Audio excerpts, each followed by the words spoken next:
कुछ लोग सोच रहे हैं कि मैं डर गई हूँ या छुप गई हूँ, तो मैं आज फिर सामने आई हूँ और बेबाकी के साथ अपनी पूरी बात स्पष्ट रूप से आपके समक्ष रखने आई हूँ।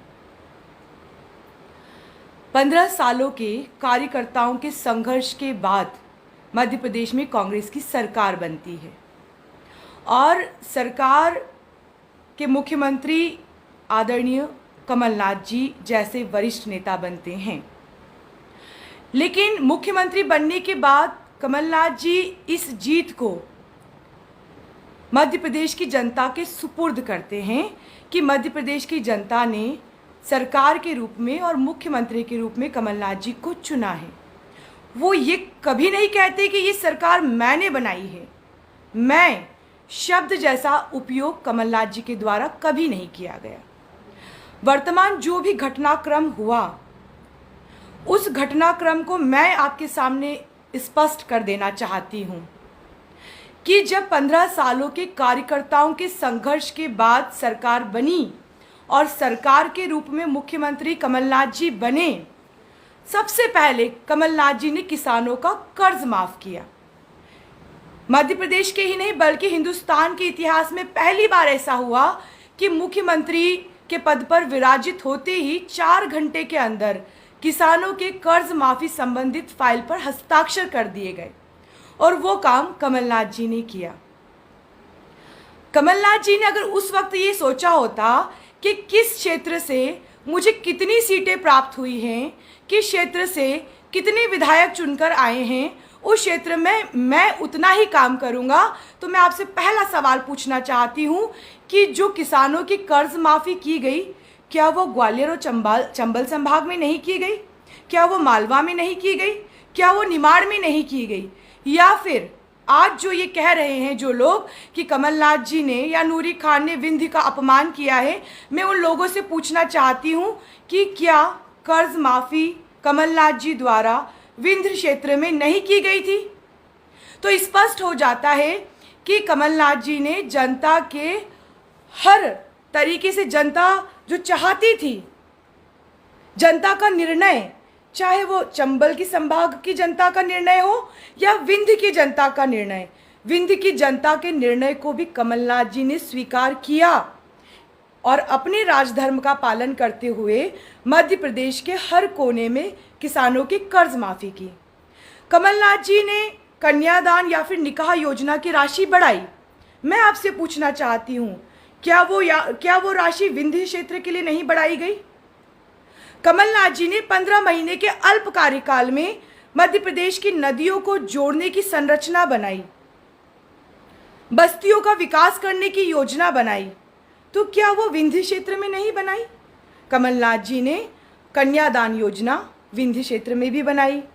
कमलनाथ जी ने सड़क बनाने की योजना, गांवों के विकास की योजना, नदियों को जोड़ने की योजना और तो और किसानों का कर्ज माफ करने की योजना बराबरी से विंध्य क्षेत्र में भी बनाई। उसके बाद आज किसी भी तरीके से कोई ये कैसे कह सकता है कि कमलनाथ जी ने विंध्य का अपमान किया? अब रही बात व्यक्ति विशेष की और संगठन की, तो हर पार्टी का एक संगठन होता है और संगठन का मुखिया के रूप में अध्यक्ष होते हैं और सीधे सीधे अगर हम अध्यक्ष पर ही उंगली उठा दें तो क्या ये अनुशासनहीनता की श्रेणी में नहीं आता? कुछ लोगों का कहना है कि नूरी खान आप बहुत छोटी हो। बिल्कुल मैं बहुत छोटी हूँ। कुछ लोगों का ये कहना है कि आपने किया ही क्या है पार्टी के लिए, आपका योगदान ही क्या है। बिल्कुल सही बात है कि मैं 22 सालों से संघर्ष कर रही हूँ, लेकिन मैं पार्टी की बड़ी नेता नहीं हूँ। लेकिन मैं जिस कांग्रेस पार्टी के संविधान और देश के संविधान में विश्वास रखती हूँ, वो संविधान हमें लोकतांत्रिक अधिकार देता है, हर व्यक्ति को अपनी बात रखने का अधिकार देता है। हमारी पार्टी के नेता राहुल गांधी जी कहते हैं कि अंतिम पंक्ति में बैठा हुआ कार्यकर्ता भी उनके लिए महत्वपूर्ण है और किसी क्रिया की प्रतिक्रिया अगर मैंने दी तो मैंने उसमें अपमानजनक शब्दों का उपयोग नहीं किया, क्योंकि मेरे नेताओं ने मुझे ये नहीं सिखाया कि आपको किसी भी नेता के प्रति गलत टिप्पणी करना है या अपमान करना है। और रही बात निजी वक्तव्य की, तो जब बात घर की चार दीवारी से बाहर चले जाती है तो वो निजी नहीं रह जाती है, ये भी सोचने वाली बात है। उसके बाद भी अगर किसी की भावनाओं को ठेस पहुंची है तो मैं कोशिश करूंगी कि पार्टी मुझे जिस तरीके का निर्णय ले वो मुझे स्वीकार्य होगा। लेकिन मैं चंद सवाल आप लोगों से पूछना चाहती हूँ कि आप जिस तरीके से सोशल मीडिया पर आकर अश्लील आपत्तिजनक भाषा का उपयोग कर रहे हैं एक महिला के लिए, क्या इससे आपकी नेता की छवि धूमिल नहीं होगी?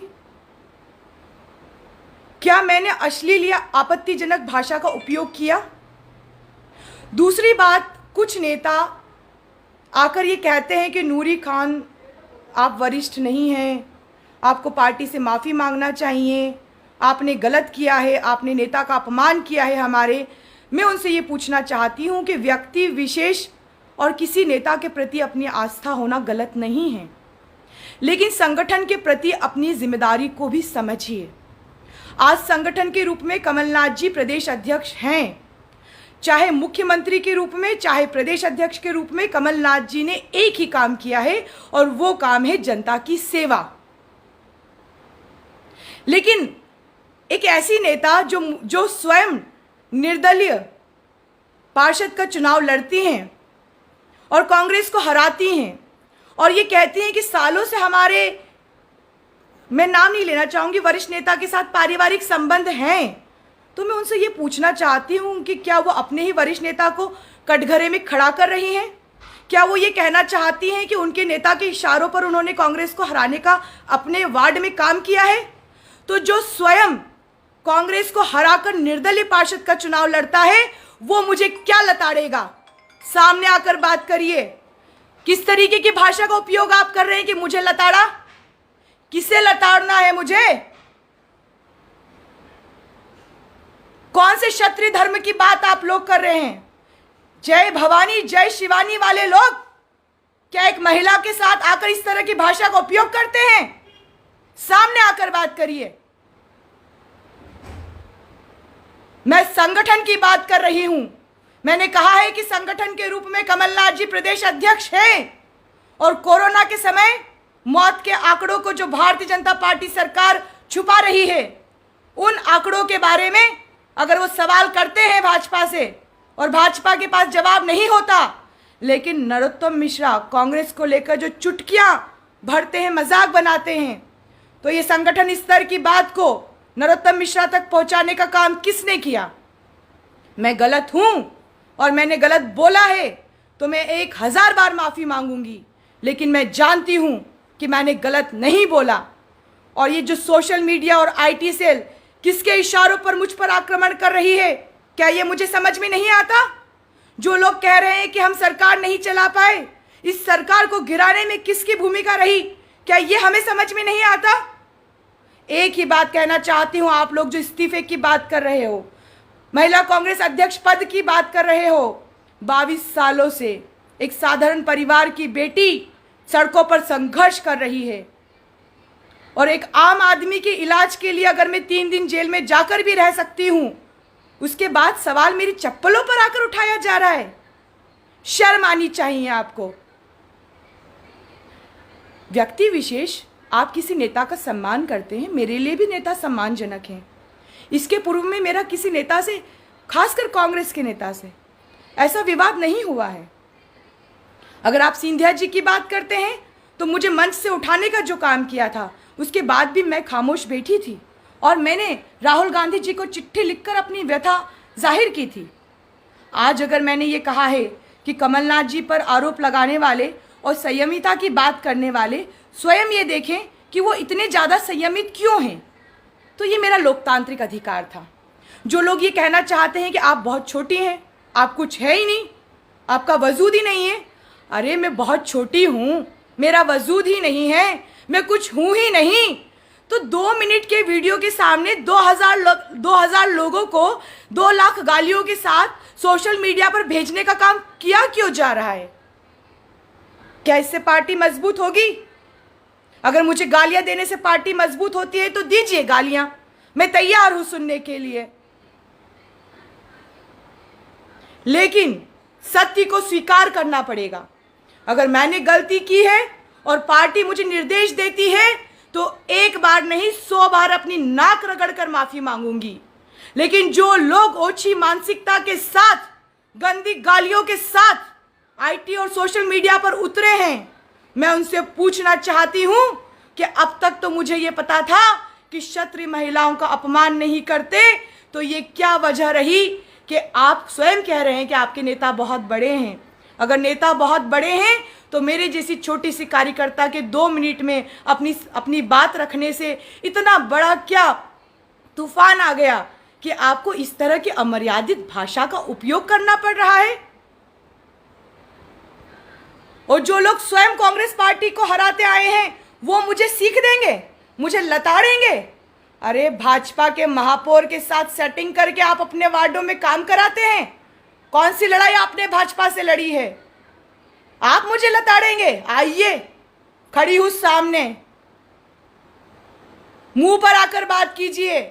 पीठ पीछे वार करने से कुछ नहीं होगा। और मैं अपनी पार्टी में विश्वास रखती हूं। मैंने व्यक्ति विशेष की नहीं बल्कि संगठन की और पार्टी की लड़ाई लड़ी है। आप व्यक्ति विशेष में आस्था रखिए, मैं भी सभी नेताओं का सम्मान करती हूं। मैं भी व्यक्तिगत रूप से किसी नेता में आस्था रखती हूं, लेकिन इसका मतलब ये नहीं है कि आप आपत्तिजनक भाषा का उपयोग सोशल मीडिया पर करेंगे। फिर से मैं अपनी बात दोहराना चाहती हूं कि कमलनाथ जी जब केंद्र में भी यूपीए सरकार के वक्त मंत्री थे, मध्य प्रदेश के हर जिले का, हर क्षेत्र का, चाहे वो विंध्य हो, चंबल हो, निमाड़ हो, मालवा हो, कोई भी एक ऐसा नेता का नाम बता दीजिए जिन्होंने कमलनाथ जी से मदद की गुहार न लगाई हो और कमलनाथ जी ने उस क्षेत्र में अपनी मदद न पहुंचाई हो, विकास की गंगा न बहाई हो। तो कमलनाथ जी ने विंध्य का अपमान नहीं किया। ये गलत भाषा का उपयोग जो लोग इस तरीके से कर रहे हैं वो गलत है। हर क्षेत्र का सम्मान है और विंध्य का सम्मान करते हुए ही मुख्यमंत्री के रूप में अगर कर्जा माफी की बात हो, कन्यादान योजना की बात हो, नदियों को जोड़ने की बात हो, बराबरी से पूरे मध्य प्रदेश की विकास की बात हो, हर क्षेत्र में बगैर फर्क करे कम समय में विकास करने का काम कमलनाथ जी ने किया। तो इस तरीके से इन शब्दों का उपयोग नहीं करना चाहिए, चाहे वो बड़े नेता हो या छोटे नेता हो। संगठन पर उंगलियां उठाने का अधिकार किसी का नहीं है। संगठन की वजह से हम हैं, हमारी वजह से संगठन नहीं है, ये याद रखिए। और रही मेरे इस्तीफे की बात, पार्टी जो निर्णय लेगी मैं उसका पालन करूंगी। अपनी अंतिम सांस तक जनता की सेवा करती रहूंगी। किसी से न डरी हूं न डरूंगी। और आपसे फिर से एक बात कहती हूं कि महिला को लेकर मैं जानती हूं कि जिन नेता का आप नाम ले रहे हैं वो कभी भी किसी महिला का इन शब्दों के साथ अपमान नहीं करेंगे। तो इन शब्दों के साथ आप एक महिला के लिए अपमान करके कम से कम अपने ही नेता की प्रतिष्ठा कम मत करिए। और विंध्य का कभी मैं अपमान नहीं कर सकती। मैं विंध्य को सलाम करती हूँ। अर्जुन सिंह जी जैसे नेता विंध्य से हमारे पूरे मध्य प्रदेश का और देश का गौरव बढ़ाने का काम किया है। लोकतांत्रिक प्रक्रिया के तहत एक छोटे से अंतिम पंक्ति में बैठे हुए कार्यकर्ता के रूप में मैंने अपनी बात रखी, क्योंकि मैं नहीं चाहती कि संगठन की बात भाजपा चुटकियां लेकर बजाए। और ये अखबारों के माध्यम से, वीडियो के माध्यम से, नरोत्तम मिश्रा के बयान के माध्यम से बातें बाहर कहाँ से आई, ये सोचने वाली बात है। सिर्फ एक ही बात कहना चाहती हूँ कि पूर्व मुख्यमंत्री कमलनाथ जी अगर वास्तव में देखा जाए तो अभी उनका कार्यकाल चल रहा होता। ये सरकार चला नहीं पाए ऐसा नहीं है, बल्कि इस सरकार को साजिशों के तहत गिराया गया है। और 2023 में फिर से कांग्रेस की सरकार बनेगी, हम सब मिलकर काम करेंगे। अगर ये हमारे घर की बात है तो घर में रहना चाहिए। ये जिम्मेदारी मेरे अकेले की नहीं, आप सबकी भी है। धन्यवाद। जय हिंद।